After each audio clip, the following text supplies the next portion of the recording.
नमस्कार दोस्तों, मैं विनायक यादव आप सबका स्वागत करता हूं हमारे चैनल होप फॉर दिव्यांगजन में। दोस्तों, आज इस वीडियो में मैं एक नई वैकेंसी के बारे में बताने जा रहा हूं जो कि एसबीआई द्वारा निकाली गई है।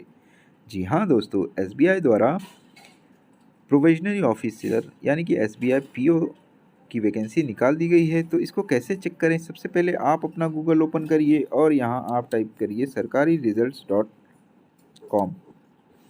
जैसे ही आप sarkari-results.com पे जाते हैं, आपको यहाँ पर 3 कॉलम देखने को मिलेंगे दोस्तों। यहाँ पे रिजल्ट, एडमिट कार्ड और latest job. Latest job column में यहाँ पर आपको देखने को मिलेगा एसबीआई पीओ ऑनलाइन फॉर्म 2023। इस पर आपको क्लिक करना है। जैसे ही आप इस पर क्लिक करते हैं, आपको यहाँ पे कुछ इन्फॉर्मेशन देखने को मिलेंगे। तो सबसे पहले हम इसके इम्पोर्टेंट डेट्स देख लेते हैं। इसकी एप्लीकेशन जो है 7 सितंबर से स्टार्ट हो चुकी है दोस्तों। इसकी जो लास्ट डेट ऑफ एप्लीकेशन है वह 27 सितंबर 2023 है और इसके जो प्रीलिम्स एग्ज़ामिनेशन होने वाले हैं वह नवंबर 2023 में होंगे और जो मेंस एग्ज़ामिनेशन वह दिसंबर या जनवरी 2024 में होंगे। अब इसके एप्लीकेशन फ़ीस देख लेते हैं। जनरल ओबीसी ईडब्ल्यूएस के लिए 750 है और पीडब्ल्यूडी कैंडिडेट्स के लिए 0 रुपीज़ है, यानी कि आपको कुछ भी नहीं देना है, आप इस फॉर्म को भर सकते हैं।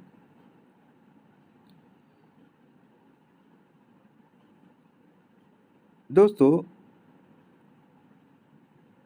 इसकी जो डिटेल नोटिफिकेशन है उसको हम पहले डाउनलोड कर लेते हैं, फिर मैं आपको डिटेल में बताऊंगा कि वैकेंसीज़ कितनी हैं और पीडब्ल्यूडी कैंडिडेट्स के लिए क्या क्या इंपॉर्टेंट पॉइंट्स हैं।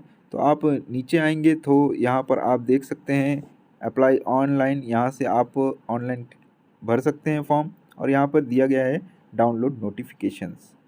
तो आपको इस पर क्लिक करना है। तो चलिए दोस्तों, हम नोटिफिकेशन को डाउनलोड करते हैं और आपको पूरा वीडियो डिटेल में बताता हूँ। तो चलिए दोस्तों, नोटिफिकेशन पर। दोस्तों, हम ऑफिशियल नोटिफिकेशन पर आ गए हैं। आप जैसे कि यहाँ देख सकते हैं स्टेट बैंक ऑफ इंडिया द्वारा वैकेंसी निकाल दी गई है जो कि प्रोविजनरी ऑफिसर के लिए है। यहाँ पर दोस्तों इम्पोर्टेंट डेट्स दिए गए हैं जो कि मैं आप सभी को बता चुका हूँ। अब देखते हैं इसकी वैकेंसीज़ कितनी है पीडब्ल्यूडी कैंडिडेट्स के लिए। तो इसमें सबसे पहले आपको टोटल वैकेंसीज़ बता देता हूँ। जो टोटल वैकेंसी है 2000 है और पीडब्ल्यूडी कैंडिडेट्स की टोटल वैकेंसीज़ है 112, यानी कि चारों कैटेगरी मिला के 112 वैकेंसीज़ हैं। अब देख लेते हैं पर कैटेगरी वाइज कितनी वैकेंसीज़ हैं। तो वीआई कैंडिडेट्स के लिए 20 वैकेंसी है, एचआई के लिए 36 है, एलडी कैटेगरी के लिए 20 है और D and E multiple disability वाले व्यक्तियों के लिए 36 वैकेंसीज़ हैं। तो टोटल मिलाकर 112 सीट्स जो हैं पीडब्ल्यूडी कैंडिडेट्स के लिए हैं। दोस्तों, अब हम इसके एसेंशियल क्वालिफ़िकेशन इसमें जो है आपका ग्रेजुएशन होना ज़रूरी है। यदि आप ग्रेजुएट हैं तो इस फॉर्म को भर सकते हैं और यदि आप फाइनल ईयर में हैं और आप के रिज़ल्ट्स पेंडिंग हैं तो 31 दिसंबर 2023 तक, यानी कि आपका इंटरव्यू जब होगा तब 2023 दिसंबर 31 से पहले आपका फाइनल रिज़ल्ट आ जाना चाहिए। तो आप इस फॉर्म को भर सकते हैं। आपको ग्रेजुएट होना ज़रूरी है। ग्रेजुएशन वाले व्यक्ति इस फॉर्म को भर सकते हैं। अब दोस्तों, इसकी जो एज लिमिट है आपकी 21 ईयर्स होनी चाहिए मिनिमम। उसके ऊपर हैं तो आप इस फॉर्म को भर सकते हैं। और इसमें पीडब्ल्यूडी कैंडिडेट्स के लिए जो है एज रिलैक्सेशन है। जो जनरल कैंडिडेट्स हैं उनके लिए 30 ईयर्स मैक्सिमम है, बट पीडब्ल्यूडी कैंडिडेट्स के लिए जो है यहाँ पे एज रिलैक्सेशन दिया जाता है। यदि आप पीडब्ल्यूडी कैंडिडेट्स हैं, एससी और एसटी कैंडिडेट कैटेगरी से बिलोंग करते हैं तो 15 ईयर्स का रिलैक्सेशन है, यानी कि आप 45 साल तक इस फॉर्म को भर सकते हैं। यदि आप पीडब्ल्यूडी प्लस ओबीसी हैं तो 13 साल का रिलैक्सेशन है, यानी कि आप जो है इसको 43 साल के हैं तो इस फॉर्म को भर सकते हैं। और अगर आप पीडब्ल्यूडी कैंडिडेट हैं प्लस जनरल या ईडब्ल्यूएस में आते हैं तो आप 40 साल के तक हैं तो इस फॉर्म को भर सकते हैं। अब दोस्तों यहाँ पर रिजर्वेशन दिया गया है, कौन कौन से व्यक्ति इस फॉर्म को भर सकते हैं। तो विजुअली इम्पेयर्ड जो ब्लाइंड कैंडिडेट्स हैं, लो विजन वाले व्यक्ति इस फॉर्म को भर सकते हैं। हियरिंग इम्पेयर्ड, डेफ और हार्ड ऑफ हियरिंग वाले व्यक्ति इस फॉर्म को भर सकते हैं।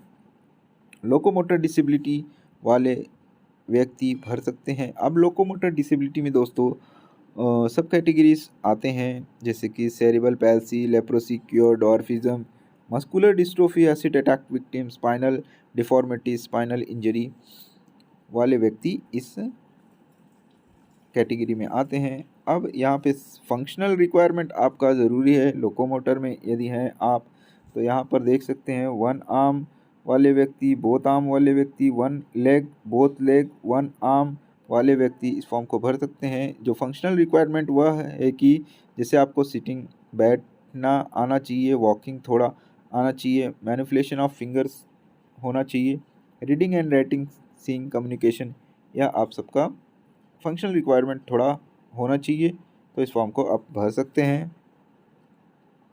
यहाँ पर सभी कैटेगरीज़ के डेफिनेशंस दिए गए हैं। लेप्रोसी क्योर्ड में कौन से व्यक्ति आते हैं, सेरिबल पैल्सी, डॉर्फिज्म, मस्कुलर डिस्ट्रोफी और डी एंड ई कैटेगरी में जो व्यक्ति आते हैं। डी एंड ई कैटेगरी के अंदर specific learning disability, mental illness, autism और मल्टीपल डिसेबिलिटी, यानी कि एक से ज़्यादा डिसेबिलिटी हो, जैसे locomotor disable plus VI, HI, कौन सी भी एक से ज़्यादा डिसेबिलिटी हो वह मल्टीपल डिसेबिलिटी यानी कि डी एंड ई कैटेगरी में आती है। दोस्तों इसमें जो है आपकी डिसेबिलिटी जो है 40% या 40% के अबाव हो तो आप पीडब्ल्यूडी कैंडिडेट्स का फ़ायदा मतलब यानी कि पीडब्ल्यूडी का फ़ायदा ले सकते हैं। दोस्तों अब आते हैं हम मेन पॉइंट पे, यानी कि स्क्राइब और एक्स्ट्रा टाइम के लिए। तो दोस्तों यहाँ पे स्क्राइब के बारे में दिया गया है। पहला पॉइंट है स्क्राइब जो है आपको अपना खुद अरेंज करना होगा। जो है both candidate and scribe have to give a suitable undertaking. Format जो है एक दिया जाएगा एग्ज़ाम सेंटर पर, उस पर आपको फ़ोटोग्राफ स्क्राइब के लगाने होंगे और फॉर्म फिलअप करके देने होंगे। थर्ड पॉइंट है दोस्तों एक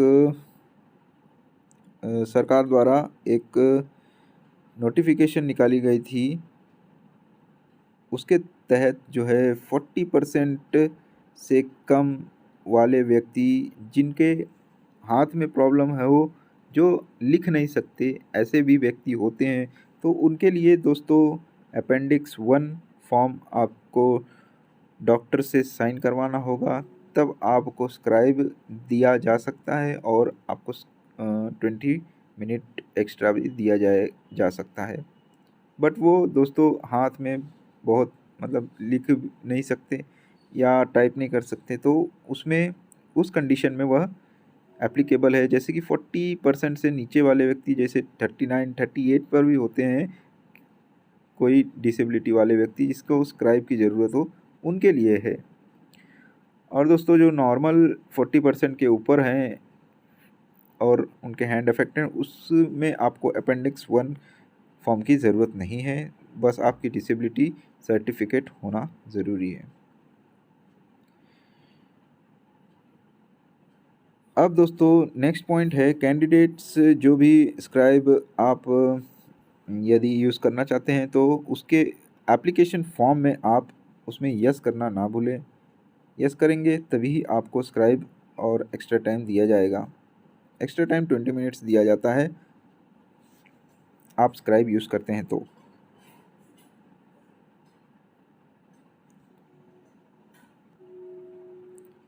नेक्स्ट पॉइंट है कि दोस्तों यहाँ पे दिया गया है नेक्स्ट पॉइंट,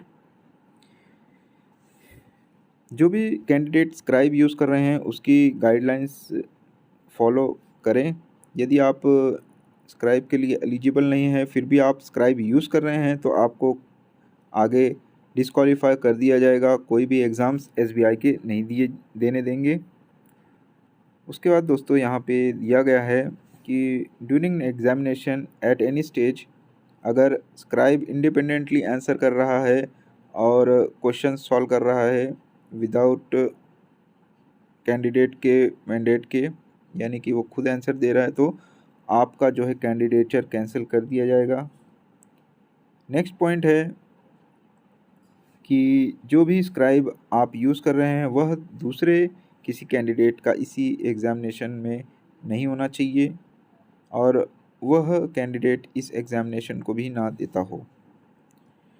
दोस्तों उसके नीचे यह पॉइंट दिया गया है जो 40% लेस दैन 40% वाला जो नोटिफिकेशन निकला था उसके लिए आपको जो है यहाँ पे दिया गया है अपेंडिक्स 1 वाला फॉर्म आपको डॉक्टर से फिलअप करा के वह देना पड़ेगा। और यहाँ पे दिया गया है the qualification of the scribe, जो भी स्क्राइब होगा उसका क्वालिफिकेशन 1 स्टेप बिलो होना चाहिए कैंडिडेट के।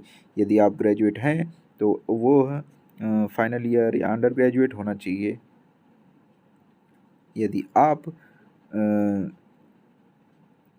पोस्ट ग्रेजुएट हैं, वो ग्रेजुएट है तो चल जाएगा, यानी कि सेम क्वालिफिकेशन नहीं होना चाहिए। आप भी ग्रेजुएट हो और स्क्राइब भी ग्रेजुएट हैं तो नहीं चलेगा, यहाँ पे 1 स्टेप बिलो स्क्राइब होना ज़रूरी यहाँ पे दिया गया है।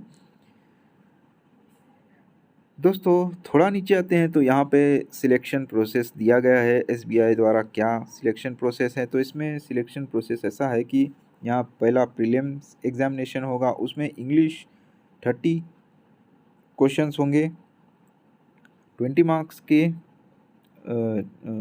20 मिनट्स के, और क्वांट जो है वह 35 और रीजनिंग और 35 क्वेश्चन होंगे। टोटल जो है इसमें 100 मार्क्स के आपको प्रीलिम्स एग्जामिनेशन होंगे। टोटल 1 आवर दिया जाएगा। पीडब्ल्यूडी कैंडिडेट्स को 1 आवर 20 मिनट्स दिया जाएगा जो भी स्क्राइब या एक्स्ट्रा टाइम ले रहे हैं। उसके बाद दोस्तों यदि आप प्रीलिम्स पास करते हैं तो नेक्स्ट जो फेज़ है फेज़ 2 मेंस एग्जामिनेशन, इसमें टोटल जो है आपका टोटल जो है 200 मार्क्स का ऑब्जेक्टिव टेस्ट होगा और 50 मार्क्स का जो है डिस्क्रिप्टिव टेस्ट होगा, जो कि आपको कंप्यूटर पर ही होगा, ना कि रिटर्न में होगा। आपको टाइपिंग करना होगा कंप्यूटर पे। तो यहाँ पे ऑब्जेक्टिव वाले में जो है रीजनिंग और कंप्यूटर एप्टीट्यूड जो है नंबर ऑफ क्वेश्चंस 40 होंगे 50 मार्क्स के, 50 मिनट्स दिए जाएंगे। और डेटा एनालिसिस एंड इंटरप्रिटेशन होगा 30 क्वेश्चन 50 मार्क्स के, और general awareness banking awareness 50 question 60 marks के, और इंग्लिश जो है 35 क्वेश्चन 40 मार्क्स के। टोटल जो है 155 क्वेश्चन होंगे 200 मार्क्स के, 3 आवर्स दिए जाएंगे। उसके बाद दोस्तों 30 मिनट अलग से दिए जाएंगे जो कि डिस्क्रिप्टिव पेपर होगा, उसमें आपको लेटर और ऐसे का टॉपिक दिया जाएगा, उसमें आपको उस पर कंप्यूटर में ही टाइप करना होगा। तो इसका पूरा टोटल जो मार्क्स है 250 मार्क्स का मेंस एग्जामिनेशन होगा। उसके बाद यदि आप मेंस एग्जामिनेशन पास करते हैं तो फाइनल जो है साइकोमेट्रिक टेस्ट होता है, जिसमें ग्रुप एक्सरसाइज और इंटरव्यू होगा। टोटल 50 मार्क्स का, ग्रुप एक्सरसाइज 20 मार्क्स का और इंटरव्यू 30 मार्क्स का होगा। उसके बाद दोस्तों फाइनल रिज़ल्ट आता है फाइनल सिलेक्शन का। फेज़ 1 फेज़ 2 और फेज़ 3 का जो आप क्वालिफाई करते हैं तो उसका फाइनल जो मेरिट लिस्ट बनता है, यदि उसको आप क्वालिफाई करते हैं तो आपका फाइनल सिलेक्शन होता है। तो दोस्तों इसमें सारे जो भी मेन चीज़ थी वह मैं आप सभी को बता दिया हूँ। तो दोस्तों आप भी इस नोटिफिकेशन को एक बार डाउनलोड कर लीजिएगा और इसको एक बार पढ़ लीजिएगा। तो दोस्तों आशा करता हूँ यह वीडियो आपको समझ आया हो। यदि आपके कोई डाउट्स हैं तो कमेंट कॉलम्स में आप पूछ सकते हैं। तो दोस्तों आज का वीडियो यहीं समाप्त करता हूँ। धन्यवाद। आपका दिन शुभ हो।